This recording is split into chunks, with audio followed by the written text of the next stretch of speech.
Hello, welcome back to AI Cloud 9 Advisory.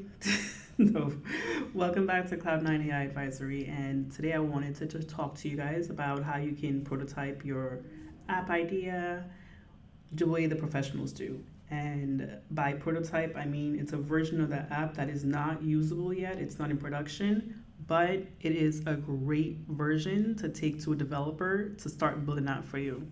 Why would you want this? That way, it can, one, make you seem a lot more professional as far as in software development, but two, it really merges the language between yourself and the developers, the people who are coding the apps, um, the technical people.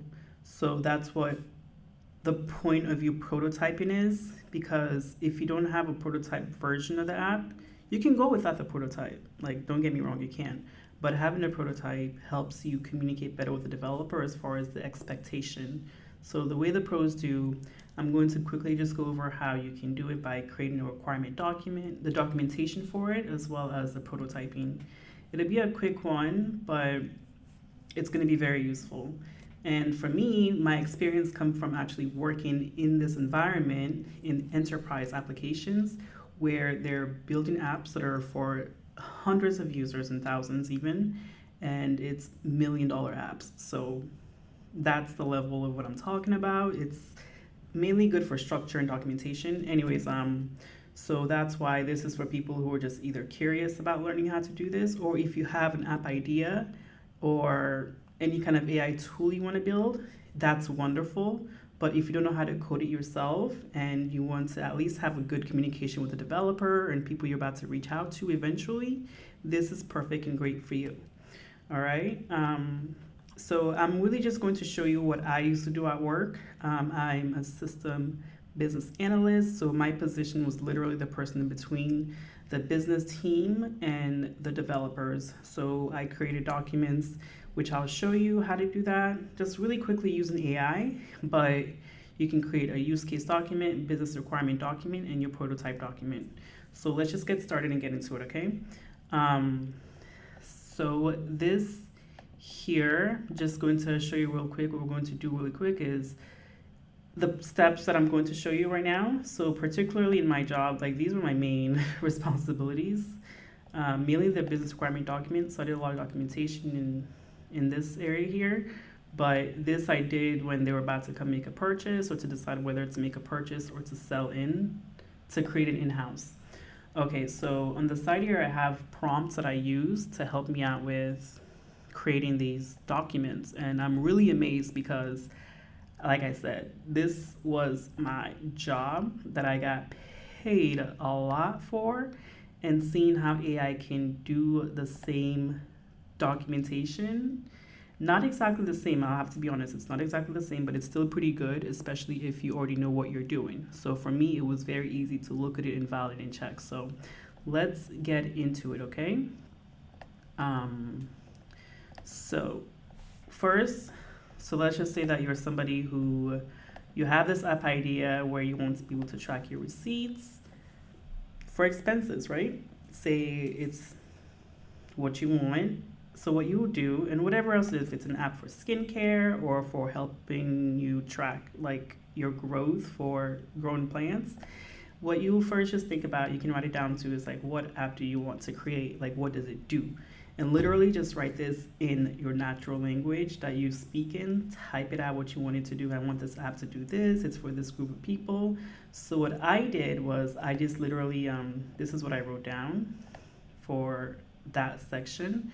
And it's, I want to create an app that helps these individuals. You write down what you want the app to do, right?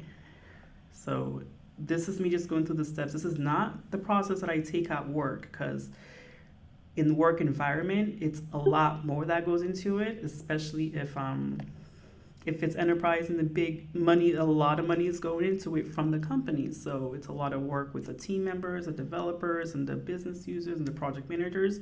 But as an individual yourself, this is what you can do to get your app to be prototyped. So when you talk to a developer, they take you a lot more seriously and you have an easier conversation with them, letting them know what you expect. And they also can understand what to build instead of constantly asking you for every single detail, and there's miscommunication.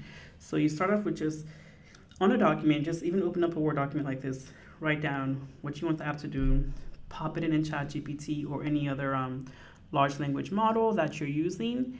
If this is for work, please beware. If this is for work, please beware and find out whether or not it's okay for you to use a free application like ChatGPT or Gemini or whichever one, because with the free versions of these, I can more than likely guarantee you that it's your data is not yours, okay?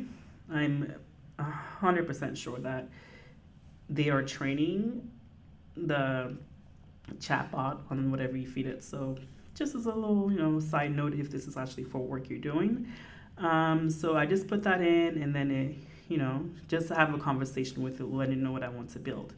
And mind you, this word MVP that I put there is because I didn't want it to build out like a huge app. We're just going to start out with the MVP, and this is a major thing, like an important step in software development or app development. You want to start out by building out, like they call it, the minimal viable product. So it's just means the most basic version of the app for it to do what it needs to do.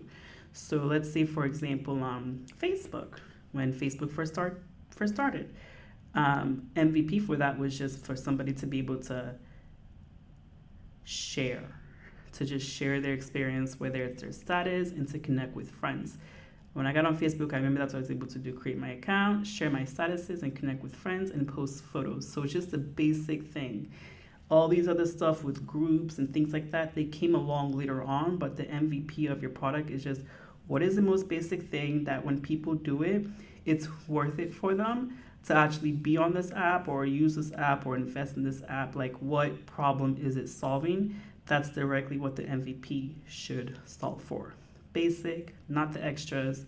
So for this version, if it's an app that is functional for something that is actually being done in real life, like receipt tracking and expense tracking, we may for the moment want to leave out the AI part of it.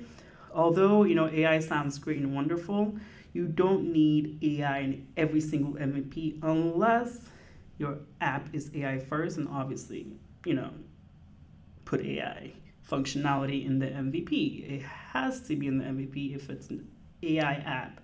But if the function of it is not AI first, maybe leave that out. But that's all depending on your app. It's all depending on your app.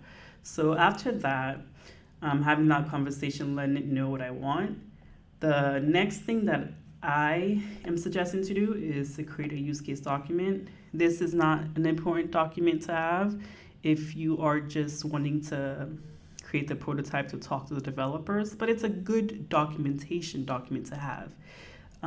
If you're doing this for work, and if it's an app that your company is thinking of purchasing to add into the tech stack, a use case document would be very helpful because that will help them decide whether or not they should purchase any app at all or to build in-house, or if it's really just a waste of time for them to even put money and time into this. So a use case document has its own use for that scenario when you're trying to purchase an app or decide whether or not to build in-house.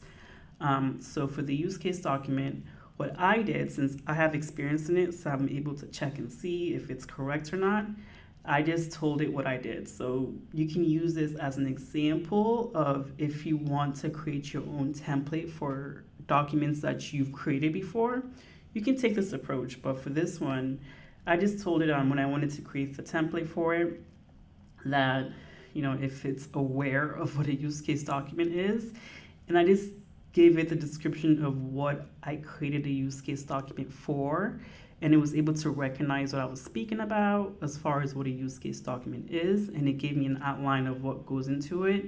And looking through it, it honestly did a really good job. It did a really good job, y'all. Like, if you are a software business analyst, these AI applications are doing a really good job at creating documents that we already create, and I'm not joking. But the good part about this is that somebody who doesn't know the work yet or the documentation, they aren't going to be 100% sure whether or not the document is correct or if it's even relevant, the things that it puts in it. So there were some things that I removed. And I'm going to show you all these documents along the way, anyways. I have them on a different tab, but just to go through the steps. Um, and then I created this mock-up here. There's a mock-up that we created, and through the chat conversation, I just told it if it can create a visual screen of the mock-ups. So after I gave it the app idea that I have, and it just kind of went through everything that it wants to tell me, read through everything first, I asked it to create that visual screen mock-up, right? And it first just, wrote down things that it's going to consider to put in the screen mock-up. And then, although honestly, look at this part here, that's why AI, I'm pretty sure that they have apps out there that can work on specifically business requirement documents and software development documentations. I haven't looked into that yet, but I will. I just wanted to show this way of doing it if you don't want to buy all the different apps all the time or subscribe to all of them. But since it didn't pull the actual mock-up for me, I had to tell it. Literally had to tell it, like, hey, let's do a light color and everything, and the brand name that targeted. Let me see. Did it ask me? Hold on. Once we fill the requirement doc, you can paste, upload it, and we'll complete the functional spec, design the structure, build the mock-up screen. Okay, I'm trying to understand how come it didn't create the mock-up screen. So because it was going through some steps, it wanted to kind of get the information on the app first for me to confirm, and then to create the mock-up how it looks like. So that's what that is. So I was a little bit ahead of telling you guys next is the mock-up, but it really actually kind of is, because I just told it like, hey, we can do all of that later. I just wanted to do the mock-up because if you are doing all this, yes, you can go ahead and do this, design the Google Sheet structure. But if you are not a developer, this is a part you might want to skip until you take the documentation and to the developer that you're working with, and then together you can come up with this Google Sheet structure. But honestly, if you're comfortable with tech and if you're comfortable with doing research, you can do it. You really can. Anyways, let's come back to where I was. So we created the mock-up because I had some colors that I wanted to use, and then here it is. I did the mock-up. Like, it honestly, I didn't have expectations at all of what I wanted to look like. I wanted to see what it would tell me that it was going to do, and it did. I like what it had here. And then the mock-up is good. The reason that you have a mock-up anyways is to actually see the visual of what it looks like, So when you have a mock-up like this one here, it will show you what buttons are there and everything. But when you actually build the app, it's always going to be based on where the app is built on to decide where things are. But this at least communicates with the developer that this is kind of what you're looking for. I would have to say, let's not get in the habit of using ChatGPT for mockups. Like, it's really good doing what it can, but unless it's an app that okay, I guess in this scenario, if it's an app that you have an idea for and you want to work with the developer for it, yes, you can, because later on it's okay to change it. But if this is actually for work, you really are better off using an actual application to design your screen mockups, like Visio, things like that, right? Now, Visio is more for workflow. Which one did I use for mockups? I haven't created mockup in a long time, but go with an app that is specific for mockups, okay? But for the sake of AI, speed, and all of that, and you have an idea that you really want to get out really fast and you have the funds for it and the time, go ahead. And then with your developer, they can probably come up with another mockup if they have the application. So that's what the mockup is and how you can quickly generate that through the conversation you already had. And then, so the business requirement document is the one that's next. And this is a huge one that software business analysts create. Business analysts create. And what this is it kind of like defines what the app application is, you know? It's a requirement. It defines the requirements of what the app needs to do in a formal way. So for me, the way I created that is because I already had a BRD template. That's what it's called, BRD. I already had one, so it wasn't really much for me to do besides to upload the template right here, empty template. I just uploaded it and I said, here's the BRD template. And since we've had the conversation that it was waiting for me to give it the template, it went great. Let me work on it. So we created this business requirement document, which we'll go over. And then once it did that, it did a really good job with that too. I'm not gonna lie, because it really did a good job with filling in spaces of expectations and assumptions and things like that. So after that, that was pretty easy since I already had a template. If you already have a template for something, you can really see how well it works, but use your expertise to go back and check to add and remove things, okay? And then once you have that, next is your prototyping. For the prototyping, what I did was I asked for AI to give me the prompts because I use Firebase right here, Firebase Studio to create the prompt, and Firebase worked off of prompting. So it's an application from Google that you can use to create your prompts. Use to create your prototypes. So I think it does a really good job so far. From the ones that I've used, it's the best. I'm sure that there are many other prototyping apps out there, but the ones that I've used, this is the best one so far, best free one. Keynote, best free one, because there are other ones that are not free that probably work a whole lot better. But for the people who want to minimize their subscription costs, this is a good one. So what I did to get this was I just told it like, hey, I want to create a prototype using Google's Firebase. What should I write as the prompt to create the prototype for this app? And I gave it the required, well, that's the unfortunate thing. I thought I could give it the requirement, but I was not able to give it the requirement. So it gave me a really, really nice, what's it called? Prompt to put in there. So unfortunately, I'm at a library where I'm connected to the internet and I have the screen already open, so I can't really show you the prompts because they don't allow ChatGPT. It's blocked. Literally, it's blocked. Like, let me show you. Oh, hold on. Am I on the network or my network? Let's see. Am I on my hotspot? Okay, I'm on my hotspot. Okay. Let me go ahead and show you guys what that looks like.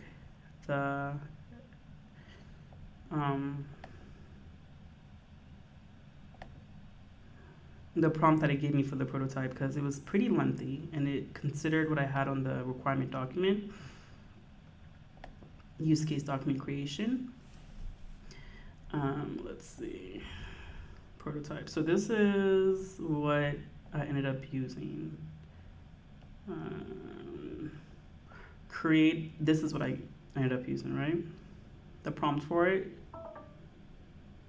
Like, it was just very structured in telling it what goes into what field and things like that. It wasn't a full out detail, but that's what I did.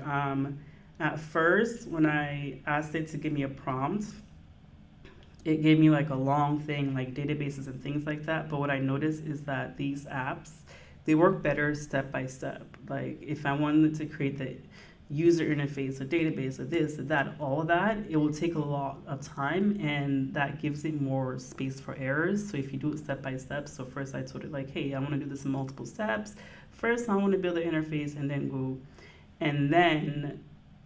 go it to add the data stuff, and then I don't know what I wrote there. That was a mess up.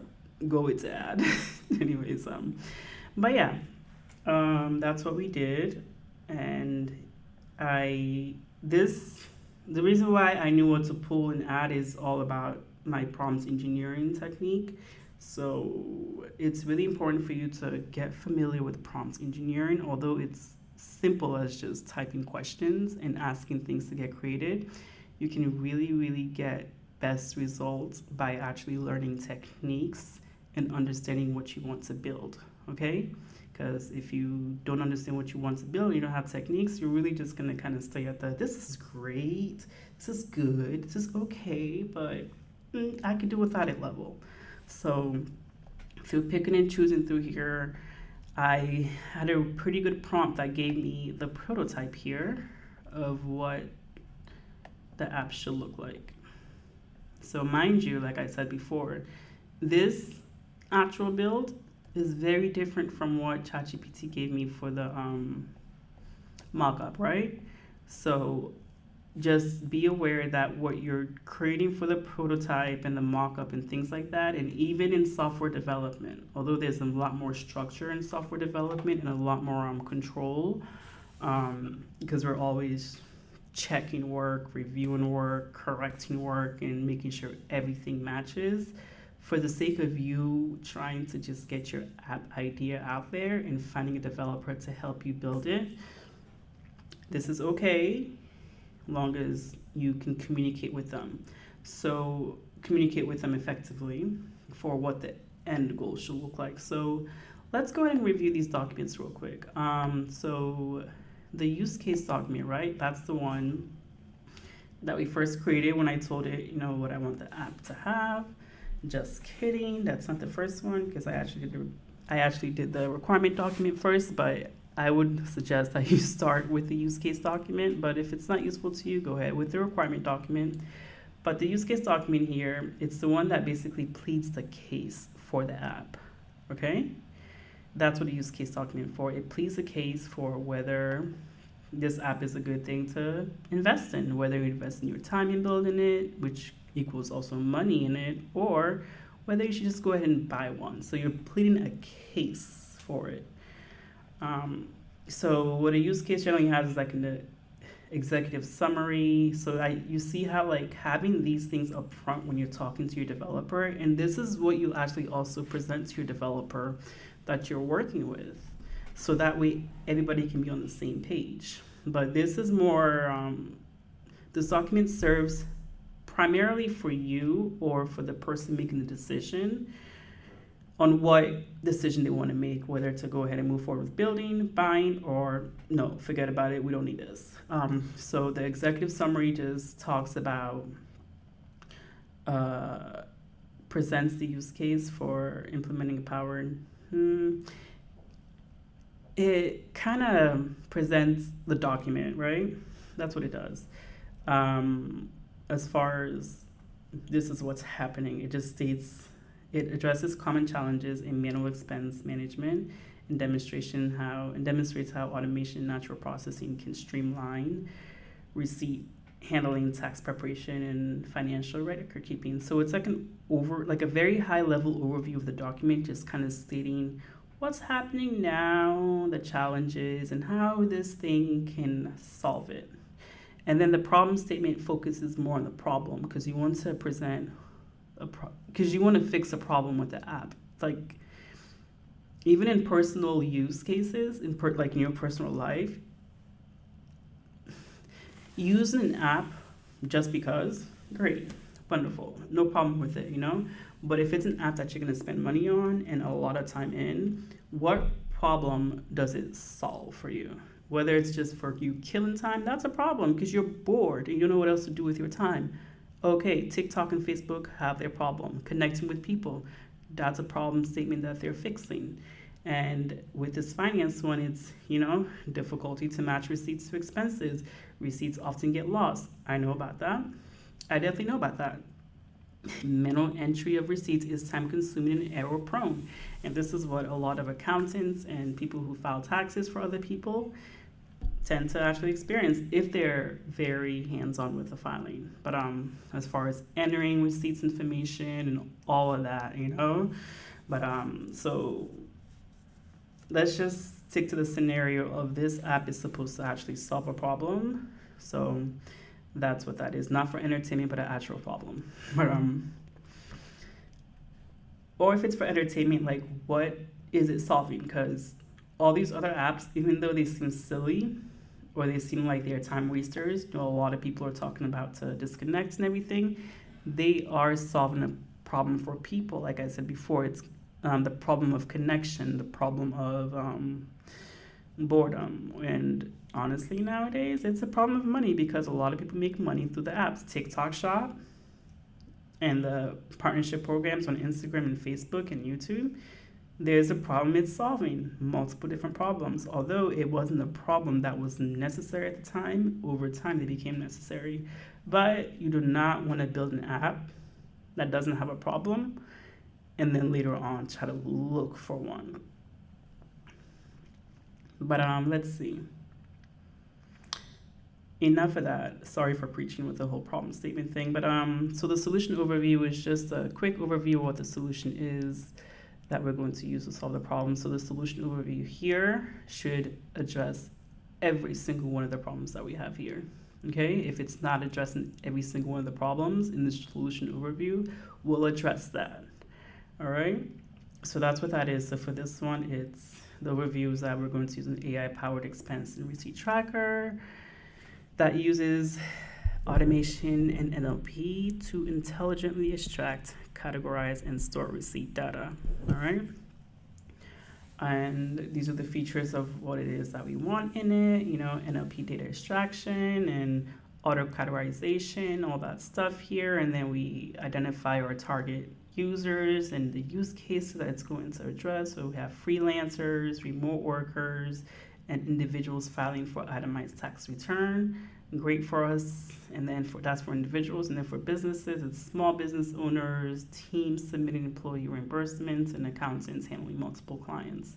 So ideally, they say it's not good to have like more than one target customer, but with an app like this, tracking receipts, I feel like a lot of people experience that they need to do it because most of us have to file taxes anyways, or if you don't file taxes, somebody who needs to file taxes, somebody who has a business that files taxes, somebody who needs to record their expenses. So that's why this has multiple, but you can absolutely build it just for like a single use, whether it's just individuals or just businesses, because these two different groups do have different needs. Although at the core of it, it's the same, you can always just really hyper-focus on one group. And then the benefit analysis, you have to state the benefit. This is a use case. We're making a case. Again, like I said, for the app. So like whoever's going to invest in it, whether it's you or somebody else, they have to be so sure that their time and money is going to be worth it. So what are the benefits, right? Time saving, accuracy, compliance, organization, scalability, insights. Like these all sound good, right? And then solution comparisons. So when you found, what you'll do is go out and find like different tools, do research, see what tools can actually fix this. So you can say it's like a market analysis. But if it's a company who's trying to just make a purchase, it's, I guess, same thing as market analysis, because they also do consider, especially like high companies, enterprises, right? They have a lot of money. So they may be able to afford to build in-house because then that can allow them to keep their data and have more control over it. But still compare. That's what the solution comparison section is about. So this can be a tool, that can be a tool, that can be a tool. But there's always, I think, should be a consideration where one of these should be at least in-house.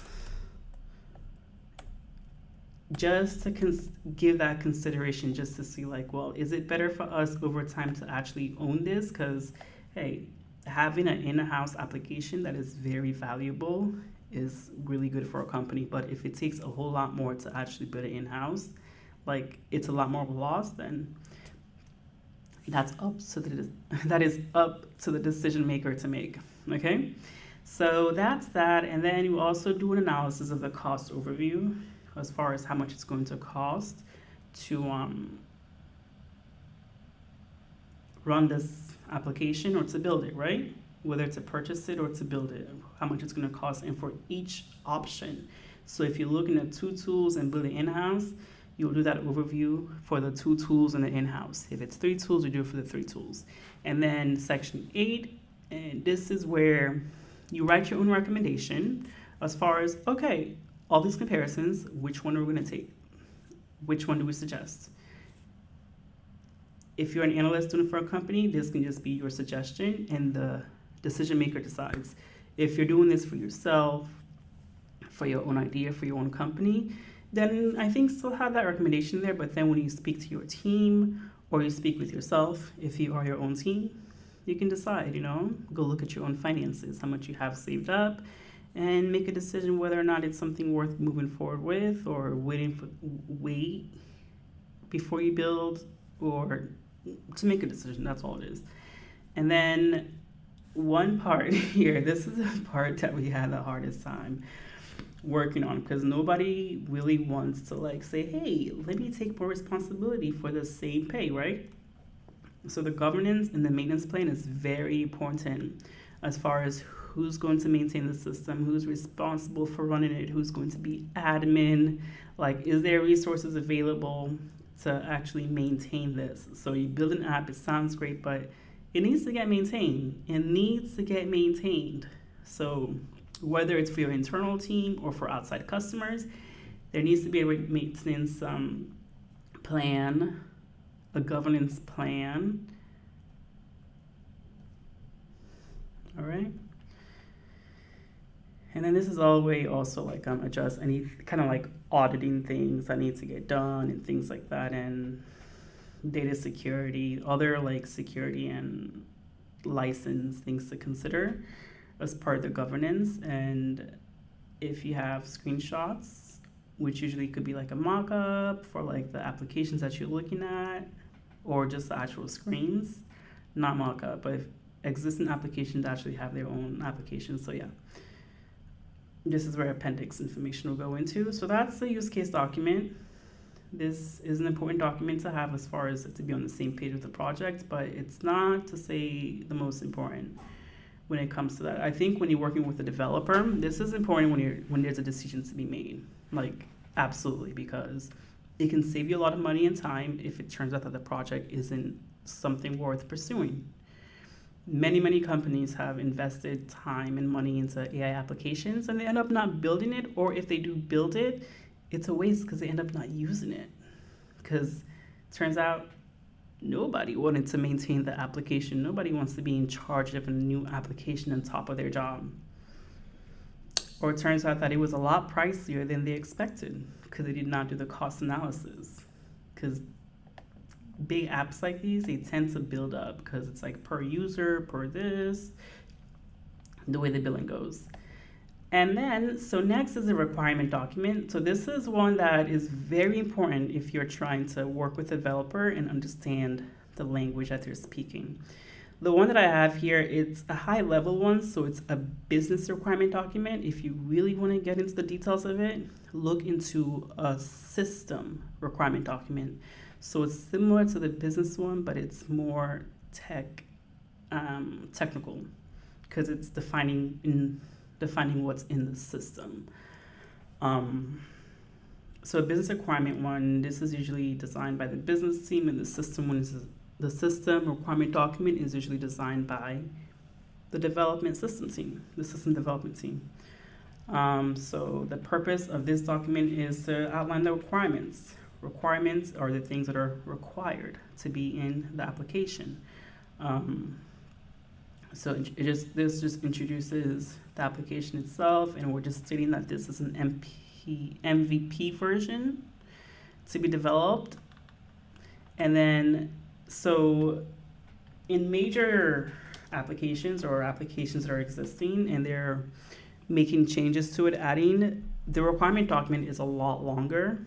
It doesn't always end up being very long, but it's generally a lot longer than this one. So this is truly just a template, okay? But some of them can be short. Honestly, it really can be short. The system requirement document, that one is long. But so what the requirements look like are right here. But let me see. First, the glossary terms. Okay, so here we're just defining the glossary. Words, usually acronyms that people need to get on the same page with. So here we have MVP, OCR. OCR is the optical character recognition, and that's where the camera is able to pull text. So when you're taking a picture of a receipt and the OCR technology is able to pull like the information from the receipt, like how much is the the amount, the tax, where the purchase was made, and things like that, right? The date. So that's what OCR is, and then AppSheet, AppScript, AI Studio, Export. So this is just, glossary of terms, so nobody makes an assumption of what something is, or to explain something that somebody may not know. And then, the mock-up is here just to show what the screen looks like. This definitely looks different from what I used at work, because it's not this, aesthetic. It's, very kind of like simple style. Simple. What is the name of that?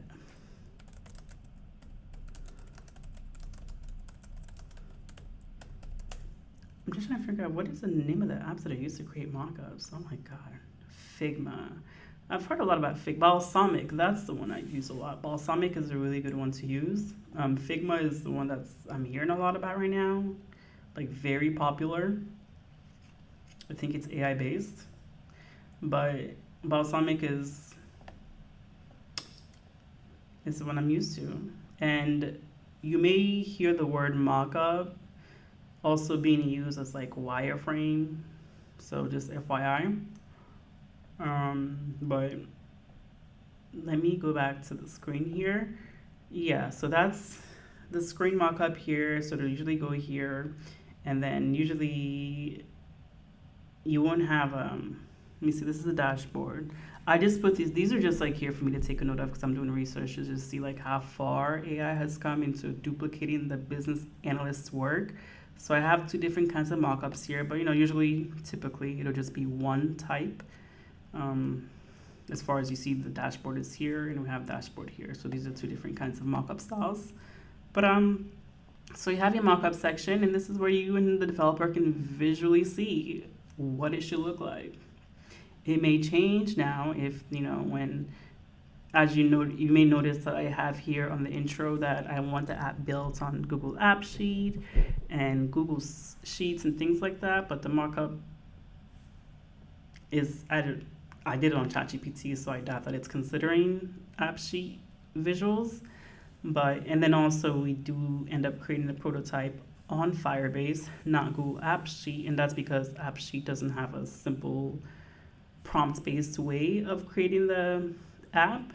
But with these documents, the requirements and screen information, like it would be so much easier when you work with a developer for them to understand, like, okay, this is what I need to build on Google App Sheet. Like they have their language on paper, like not literally the language because it's not coding, but there's something on paper that tells them how to, what needs to go in the App Sheet application or wherever else they build in the app, So requirements here. So these are the business requirements. Remember I said earlier, the business requirement document, the BRD, it's more like the business facing document, and then the SRS, the system requirement specification or document.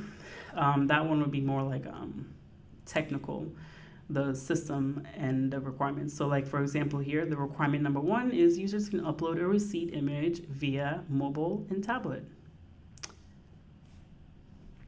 Simple, business requirement. Users can manually enter receipts, details, amount, date, category, notes. Simple as that. Now, a system requirement document, what that would have, it basically takes each of these and breaks it down into system components. So in the system requirement documents, although we have this, let's say, for example, requirement number 2, right? Let's just go with 1, actually. User can upload receipt image via tablet and mobile. So now requirement 1, when we break it down, it'll be things like, the size. It'll have requirements like, how large can the receipt be? Is it like can they drag and drop? Is there like a type? Like what kind of document type? Is it just JPEG? Can they take a picture directly? Although when it says upload, we assume it's not a picture. We're just attaching a file. But what file type can they upload? Because even like iPhones and Android, the pictures on them are different file types. So put those specific things in there for it to consider different system file types.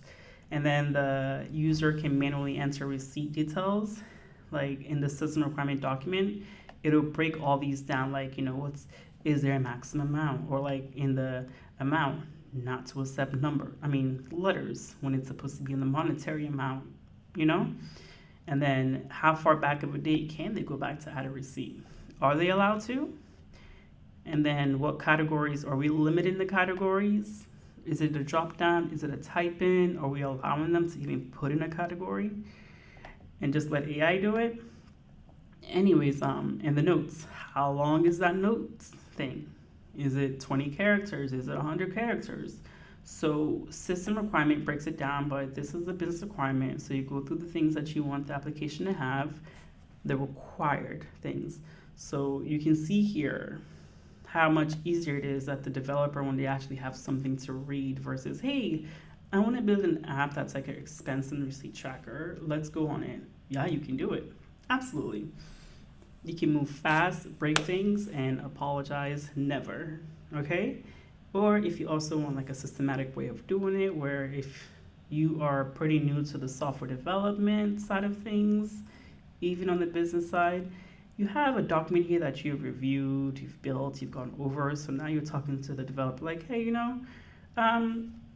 so requirement 4 over here, where I see that the data isn't saved on my Google Sheets, or I uploaded this on receipt, but it's not saved there.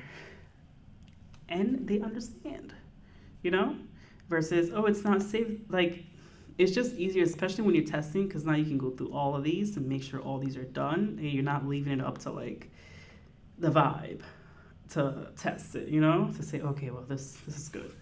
It can be good, especially for the first go around MVP. You can have a whole lot of mess. So you do not have to be detailed like this, but this is how the pros build it. This is how professional software development companies build their application, at least, I would say with at least. When it comes to development part, at least a requirement document. When it comes to deciding whether or not to develop or build in-house or even just do the project, a use case document. And with AI now, you can whip this up like, business analyst, our jobs are being taken away. I sit right here in front of you, being an analyst whose job has been gone for a whole year. So I'm sharing my knowledge. Anyways, you can whip this up or have an analyst whip it up for you like in one day, so because they would know what should go in it or not. But if you want to do it yourself, you can do it like in one day. Take your time, go through it, read everything, make sure it's what you want, how you want it, and contact your developer or your friend who knows how to develop. So yeah, it even did this here, right? As far because it's the MVP build. So you notice here how the CR is a change request. So it's let's see, the way it's usually set up, it's like the requests come from the business end. So the business are the people who have the application, the users,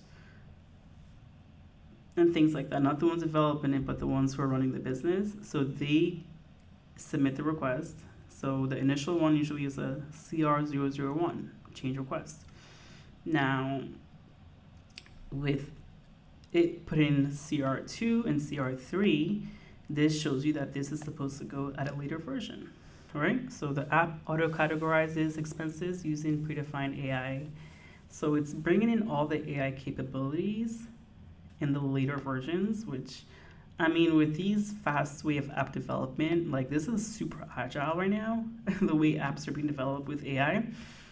It can be quick. It's not going to be something very long, like in the traditional software development cycle.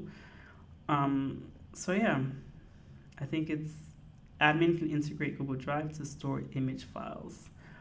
App categorizes, AI features, smart suggestions, and anomaly detection. With this one, I think I would like to turn this one into 001 because you want to be able to like upload the receipt. Like that's a huge piece, right? So let's just go ahead and move that to 001. admin can integrate Google Drive to store image files. AI features smart suggestions and anomaly detection post MVP. Future via AI app auto categorizes expenses and uses predefined logic. Okay. And then, so that's that. And then you have assumptions also, a section for assumption, just things that we assume are in place. That way, same thing. This is really good for communicating. Communication with the team is really important because if you don't have like that baseline document that you guys agree on and sign off on, it's going to be a whole lot of back and forth. It's already going to be a lot of back and forth. So, FYI, it's not when you're building an app or anything with somebody else, there's a lot of back and forth, confirm, decide, question, confirm, decide, question, decision. But the assumption section helps out with clarifying some things. So we're going to assume that the user has Google account because it's being built on AppSheet, right? And then OCR will be handled manually or with basic scripts using AI integration until AI integration is added. Okay. So with this one, we're just assuming that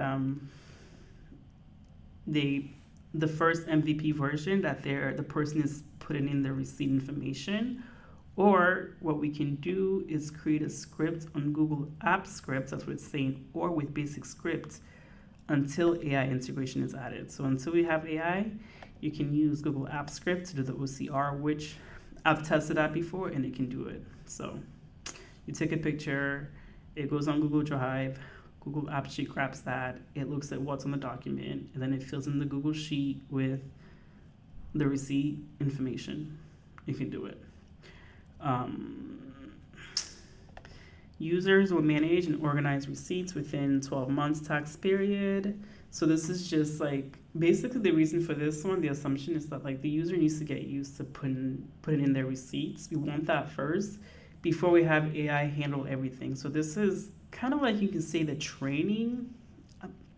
I'm not sure if I'm using the word right because I've really been trying to figure out like what is the difference between the word of AI being trained when it's within the development team, so the developers are training it, the module, versus the user who is given the feedback and what goes in their training. So whatever all that is, the differences and everything, it's user end and developer end.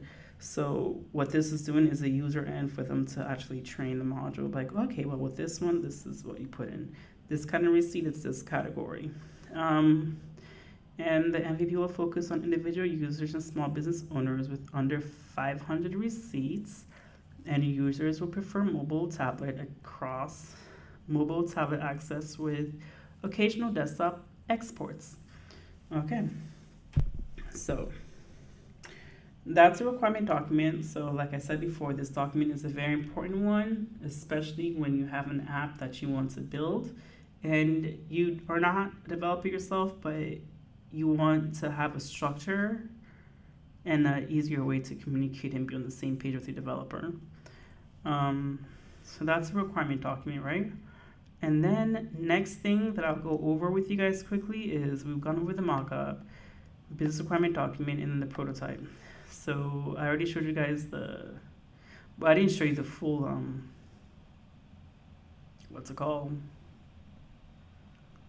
The full prompt that I used for doing the prototype, but let me just show you what it looks like when you grab the prompts, because I did show you guys at least that I asked it this question, and I asked it that I told it that I wanted to do it in multiple steps by first creating the user interface without the database information. So this is what prototyping the app looks like. On Firebase, let me see if I can just pull up Firebase real quick. AI Studio Firebase, when you come here, you literally just put the prompts here. This is where you put the prompts. If you have a picture, so I guess if it's like a mock-up, I probably could have put the mock-up there. You could put the image right here and then boom. Let me see, receipt rocket, that's what it called it. Rename, restart, share. I cannot get the prompt for this, can I? No, you cannot get the prompt. Okay, so you literally just put the prompts here. Let me see more sample prompts. Tip in receipt generator, expense tracker. Okay, there we go. Expense tracker, a budget expense track with spending categories that. So let's say hypothetically this is what you wanted to put. You click put that over there, and then you click prototype, and it should prototype it for you. So once you have all your requirements and stuff like that, and you got the prompts from, I use ChatGPT, like I said earlier, to give me the prompt. You put it in there, and Firebase can prototype it for you. First, it gives you like the guideline and like the plan that it has for the prototyping. That there'll be a dashboard, transaction categorization, and all these other things. Budget, goal setting, and then you can make changes if you want. If you don't want certain things on there, let me see. Customize. When you click customize, you can make your changes, right? If I click cancel though, and then if you don't have any changes to make, already made the changes that you want, you go ahead and click prototype this app, and then once you click prototype, it'll take some time. It'll show you all the coding that it's doing. This is the part where I don't know. I am not a coder, so I cannot confirm for you whether or not it's doing this right. And that's why I preface this with saying this is a prototype of an app that you can take to a developer. Now you can work together with them, and you have the language and things like that to talk to them about what goes in and out of it as you're building it together. And yeah, or even if you're already a developer of yourself, right? This is actually a good process to just give you a systematic way of building apps with clients. So you do all that, and then you'll get your prototype version here, which you can share right here, the link, but it is not usable. So when you come back to here and add your stuff, it's not going to be usable. One thing I don't like though with this, it moves very, very slow. So I don't know if it's because I haven't set up, you know what? I did tell it just the interface, so it's only built the interface, the user interfaces. But this is just like a nice way to communicate with the developer, to show them like, okay, well this is, okay, see how slow that moved? I clicked that a while ago. When you click on add receipt, upload your image, or if you don't have a receipt to add, oh, I see. Okay. You upload your image, and then you type the amount that is on it. Kind of like when you're making a deposit. You put the picture, and then you put the amount on it, and then the date, right? And then notes. And then, boom. AI can suggest a category, or you can pick a category that you want. And then let's see.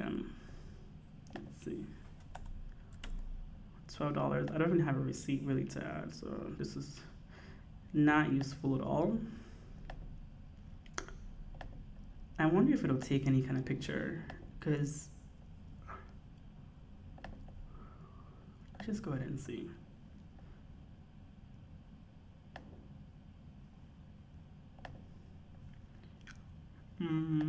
Add receipts, and it did. Okay, your new receipt has been saved successfully. You see that right there? That's a transaction. So this just kind of shows the developer or anybody else in your team how the app should work and things like that. Export as CSV, export as PDF. You see that's disabled right now, but it shows them that that's something that you want. And then here it has Jane Doe, like the user profile. And then you can generate summaries. So this is really, really cool. I think it's a great process to use if you're developing an app or trying to see whether or not you should develop or buy an app, whether you actually are a founder or if you're a developer yourself. You see, this is still, like, it takes so much time to prototype these apps. But yeah, that's it, guys. So let me know what you think. If this is helpful for you, I can create more tutorials on how to actually document and prototype your application that you can later on work with the developer, so you can have a system, a process of your app development. And I think that is it, guys. That is it. I am done. I'm waiting to see if this app will actually finish before I actually clock out and say goodbye. But let's see. Oh, it did. Okay, let's come over here. So this is what it developed, the prototype. Very similar to the other one, so I think It might have like a standard of like the blocks that it can have, but yeah, I don't even know what this is. What is that? Oh, for the categorization, the AI one. But yeah, look at that. Look at that. Budget goals. This is actually a nice one. So let me know, guys. Is this something that you would create yourself, or is this something that you would want the templates for the documentation for? Let me know, and I will talk to you guys another time. Thank you for staying around. Okay, go ahead and like this video, subscribe, and share it with anybody that you think would enjoy this and that they can find use in it, especially if it's somebody who's just starting off or trying to develop their app, or if you don't want to do documentation yourself, just go ahead and contact me. Okay, bye.